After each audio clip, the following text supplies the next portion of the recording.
Olá, seja muito bem-vindo mais uma vez, é um grande prazer estar em sua companhia. E agora a gente confere as notícias do Brasil e do mundo. E olha só, eu começo essa edição falando de economia. Desde o começo do ano, a inflação tem impactado o preço de itens básicos. De acordo com a pesquisa Radar da Confederação Brasileira de Bancos, a alta dos valores atinge 93% dos brasileiros. De acordo com um levantamento, os entrevistados apontaram que o consumo de alimentos e outros itens de abastecimento doméstico é o que mais tem sido impactado pela aceleração dos preços. A pesquisa ainda tratou de assuntos como as perspectivas econômicas. 51% dos entrevistados acreditam que sua vida financeira e familiar só vai se recuperar após 2022. Ao todo, 77% estão pessimistas com a recuperação da economia e 66% têm expectativas negativas para o crescimento à frente. De acordo com economistas, a inflação brasileira atual atinge principalmente as famílias com menor renda, que perdem o seu poder aquisitivo em produtos essenciais, como alimentos, gás de cozinha e energia. A pesquisa da Febraban, em parceria com o IPESP, foi realizada entre os dias 21 de maio e 2 de junho e entrevistou 3.000 pessoas nas 5 regiões do país. Olha, e segundo um levantamento do Centro de Políticas Sociais da Fundação Getúlio Vargas, o contingente de pessoas vivendo abaixo da linha da pobreza alcançou cerca de 23 milhões, o maior patamar da série iniciada em 2016. Durante o segundo ano da pandemia, que foi em 2021, mais 7 milhões de brasileiros passaram a viver nessas condições, com uma renda de R$ 7 por dia. E olha só, mudando de assunto, um sítio arqueológico foi encontrado durante uma escavação de uma obra do metrô na região central de São Paulo. Apesar da descoberta, os trabalhos não foram interrompidos no local.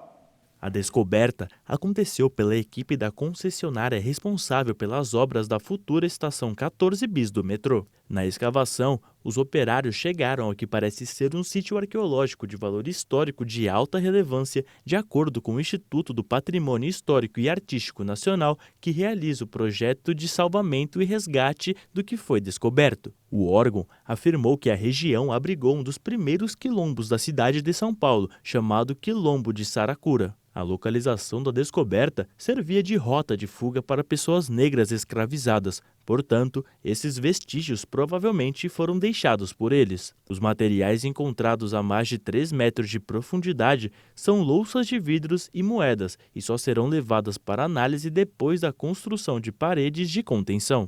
Quando esse tipo de material é encontrado, os arqueólogos devem acompanhar o andamento das obras para garantir que nada seja danificado. E atenção a esse desperdício de tempo. O brasileiro perde, em média, 21 dias por ano no trânsito. Quem dirige fica pelo menos 2 horas por dia em congestionamentos nas grandes cidades. Vamos ver na reportagem. O tempo diário perdido no trânsito para realizar simples atos como ir ao trabalho, escola, faculdade ou fazer compras resulta em 504 horas ou 21 dias anualmente. Os dados fazem parte da pesquisa da mobilidade urbana desse ano, conduzida pela Confederação Nacional de Dirigentes Lojistas e pelo Serviço de Proteção ao Crédito, em parceria com o Sebrae.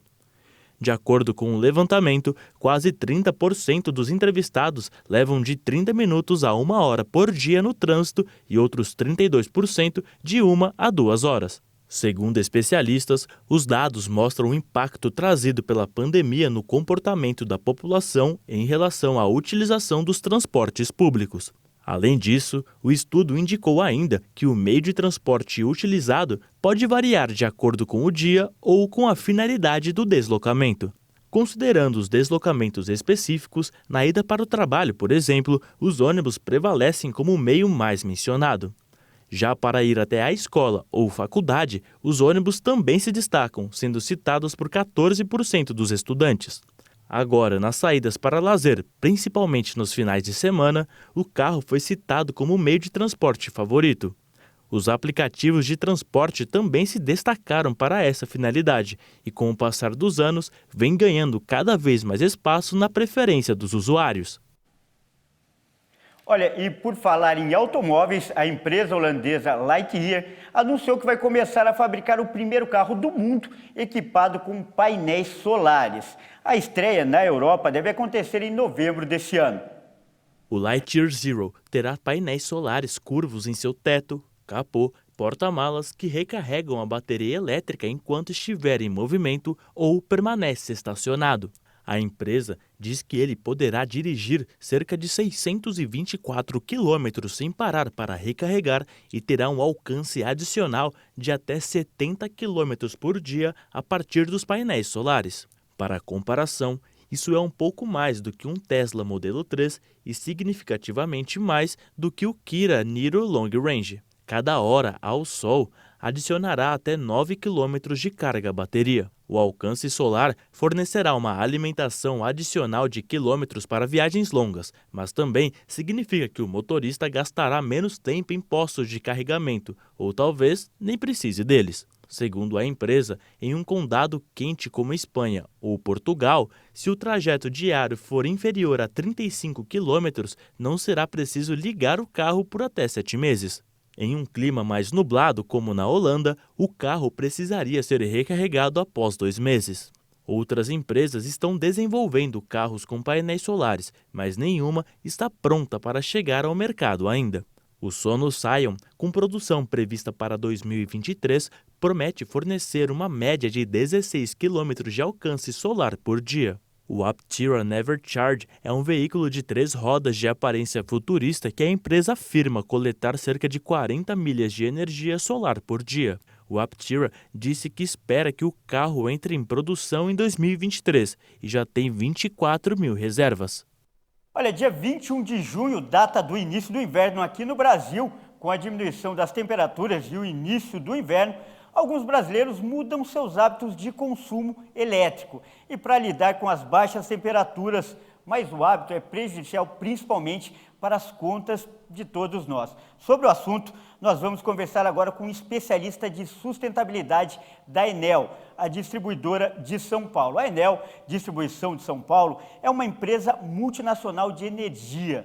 A companhia é a segunda maior distribuidora do país, respondendo por 10,3% de toda a energia distribuída no Brasil e atendendo 8 milhões de unidades consumidoras em 24 municípios da região metropolitana de São Paulo. E o Maurício Guzmão, como vai? Primeiro quero agradecer a sua presença aqui e já começar com a questão do consumo de energia que aumenta 30%. Qual o principal motivo e por que fica tão cara a energia elétrica? Também como fazer para evitar? Seja muito bem-vindo. Obrigado, Kleber, eu que agradeço pelo convite.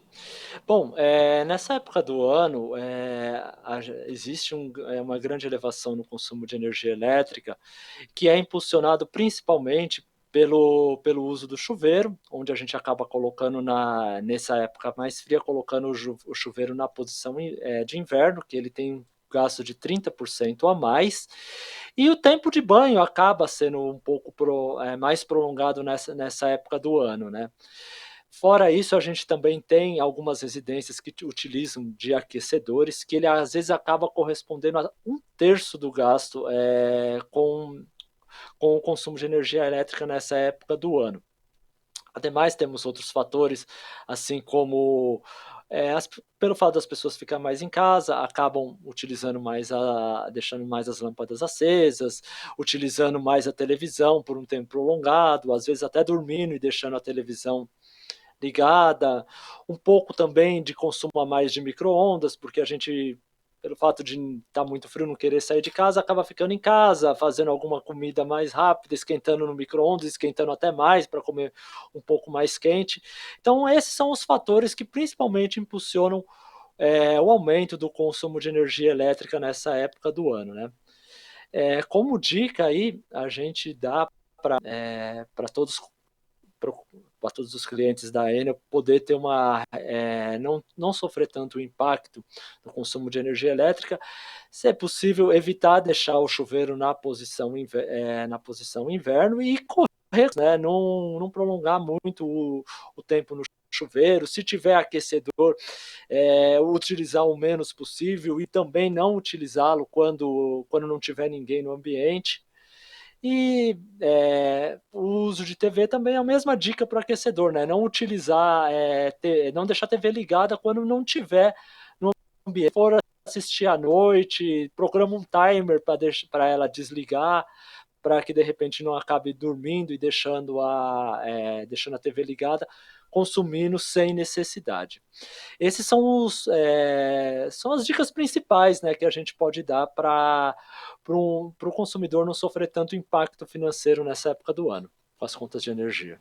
E Maurício, o chuveiro é mesmo um grande vilão? Até para as pessoas entenderem, eu queria que você fizesse uma comparação, por exemplo, do consumo do chuveiro no verão e também no inverno. Sim, ele realmente é o grande vilão. Só trazer um dado aqui, ele consome 5.500 watts, é equivalente a mais de 400 lâmpadas LEDs ligadas, só para o cliente ter uma noção de quão grande é o consumo do chuveiro, né? Como a gente tinha falado a respeito da posição verão, da posição inverno, a posição inverno ela gasta 30% a mais do que a posição verão, em média, depende do chuveiro, mas em média é isso. Então, e sem contar o tempo de banho, eles acabam sendo às vezes até 50% a mais do que no verão. Então, se você mantém o chuveiro na posição verão e mantém um banho de 10 minutos, isso já é uma grande ação para que o cliente não tenha um aumento tão considerável de energia. Legal, Maurício, mais uma vez quero agradecer a sua participação e essas dicas valiosas. Eu que agradeço, um grande abraço. Tá, então essas dicas importantes, principalmente no banho, hein? Tem que ser rápido. Bom, e você vai ver a seguir. Procura por convênios mais baratos está aumentando no Brasil. Nós voltamos já.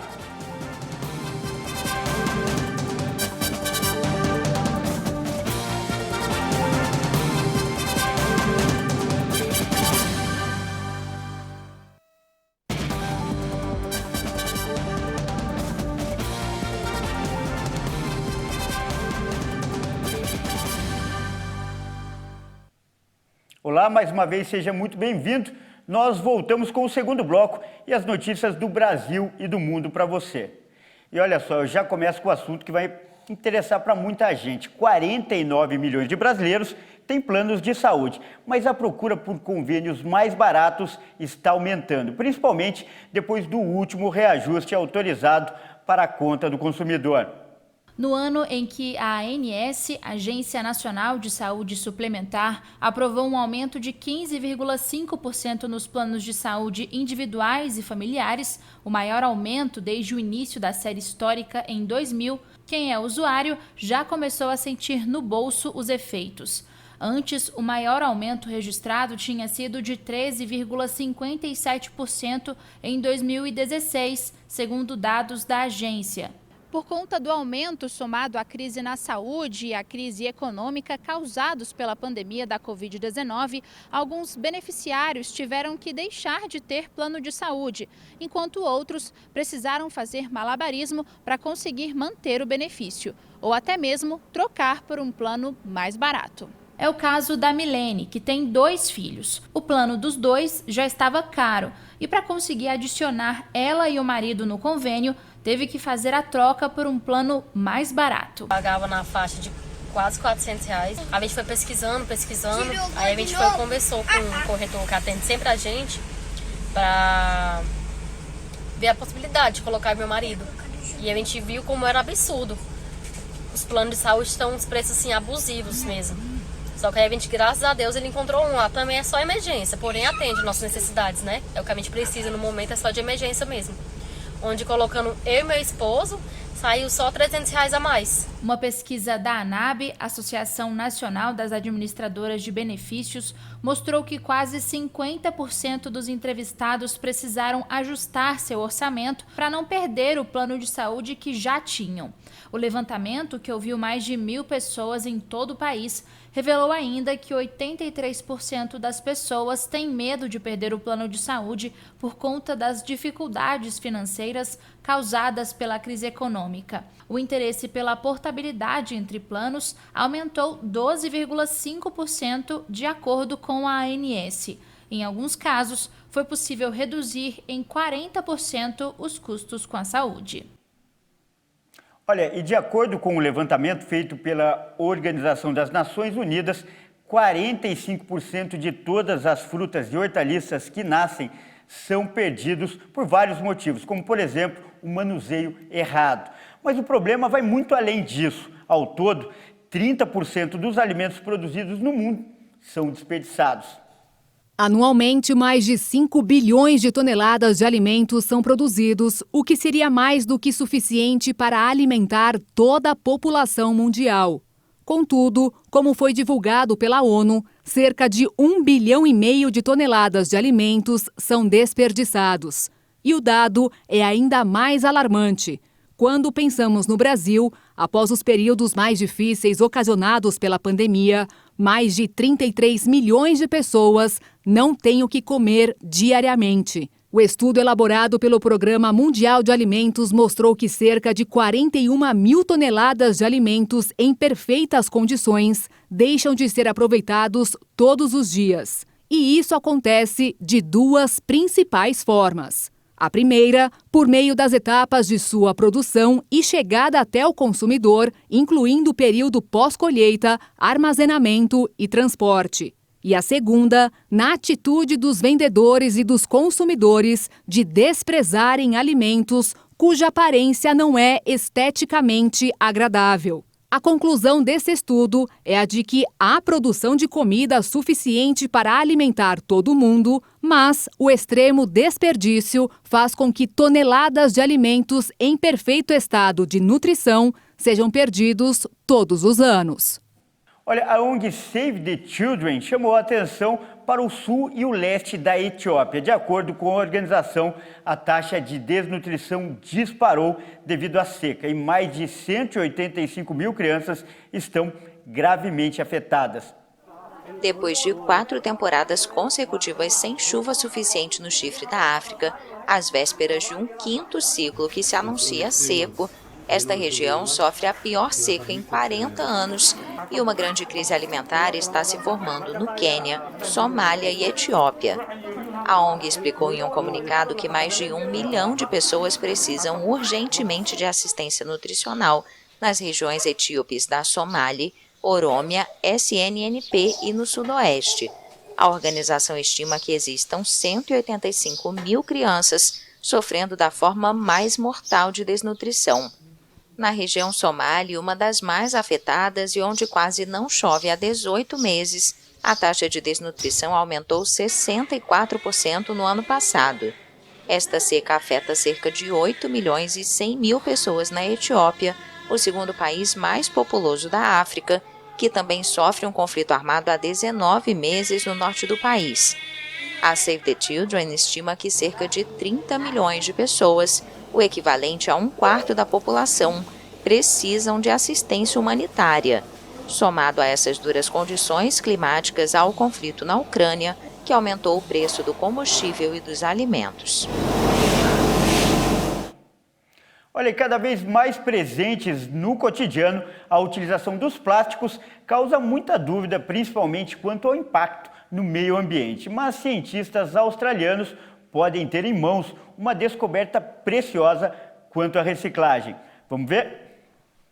Cientistas da Universidade de Queensland, na Austrália, descobriram que as superlarvas de tenebro gigante se alimentam de poliestireno, uma das formas mais comuns de plástico. Suas enzimas intestinais podem ser a chave para taxas de reciclagem mais altas. As larvas de tenebro gigante chegam a 5 centímetros e são criadas como alimento de répteis e aves e até mesmo para ingestão humana em países como México e Tailândia. Uma equipe de cientistas alimentou as superlarvas com diferentes dietas durante um período de 3 semanas. Umas receberam espuma de poliestireno, comumente conhecido como isopor. A equipe confirmou que elas podem sobreviver com uma dieta única de poliestireno e inclusive ganhar uma pequena quantidade de peso em comparação com os exemplares que não receberam nenhum alimento. Isso sugere que as larvas podem obter energia ao comer poliestireno. Embora as superlarvas tenham concluído seu ciclo de vida, se transformando em pupas e depois em besouros adultos, Os testes revelaram uma perda de diversidade microbiana em seus intestinos e patógenos potenciais. Essas descobertas sugerem que, apesar de conseguirem sobreviver com poliestireno, esta não é uma dieta nutritiva e afeta a sua saúde. Olha só, mudando de assunto, obras de arte produzidas por artistas com deficiência visual estão sendo expostas em uma galeria de Fortaleza. A exposição Invisuais está em cartaz até o dia 16 de julho. Por meio do projeto Cores da Arte, trabalhos autorais desenvolvidos por artistas com deficiência visual estão em exposição no sobrado Dr. José Lourenço, no centro de Fortaleza. Segundo os expositores, a produção das obras serviu para que eles possam ter mais confiança em si e criar seus próprios desenhos. Reproduções de obras famosas como Mona Lisa foram criadas pelos artistas que expressam através de pincel e tinta a sua realidade. Técnicas que ajudaram o grupo a criar as composições foram desenvolvidas pelos organizadores da exposição, já que essa é a primeira experiência artística realizada pelos deficientes visuais. E agora uma história de superação. Os primos brasileiros Samuel e Thiago Oliveira subiram juntos ao pódio do Mundial de Natação Paralímpica em Portugal, 7 anos depois de perderem os braços por causa de um acidente empinando pipa. Samuel, de 16 anos, ficou com a prata ao completar os 200 metros medley. Já Thiago, de 21 anos, levou o bronze com o tempo de 3 minutos 15 segundos, depois do turco Koral Kutlu ter sido desclassificado. Os familiares disseram que tinham o sonho de ver os dois juntos no pódio e não imaginavam que a conquista seria tão rápida. De Campinas, interior de São Paulo, a história dos dois medalhistas começou em 2015, quando tiveram contato com fios de alta tensão enquanto tentavam tirar uma pipa de uma árvore usando uma barra de ferro e receberam uma descarga elétrica de 13.000 volts. Após o acidente, precisaram amputar os 2 braços na altura dos ombros. A natação fez parte do processo de reabilitação e ressocialização. Na segunda-feira, Samuel já havia conquistado 2 medalhas de ouro, uma nos 50 metros nado costas e outra no revezamento 4x50 livre. Bom, e essa edição fica por aqui. Eu agradeço por sua companhia e convido a continuar ligado em nossa programação. Até mais!